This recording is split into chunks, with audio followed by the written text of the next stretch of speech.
In your own manifesto, you talk about designating, a set percentage of corporation tax, or the Apple windfall, as it's been called, into education and other initiatives. Do you think there's a role here for, as you're thinking about, a percentage of those funding that can play its part when it comes to climate, green policy, sustainability, or how we think about education for the public? And how would you spend some of that money on these initiatives? Thank you.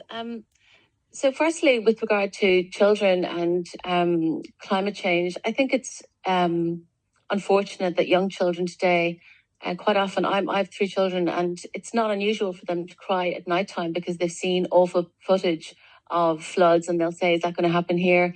I think this is our burden and this is our responsibility, and it's nothing. Children should not have to carry that burden or that responsibility. It's our responsibility, in fact, to protect childhood as a developmental stage and not foist this onto children.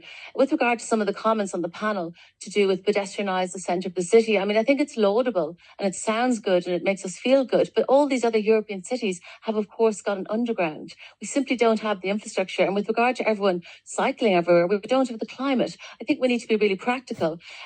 One of the parts of the sort of climate conversation is often about culling the suckler herd in Ireland. And I think farmers have been really vilified for far too long when it comes to climate change.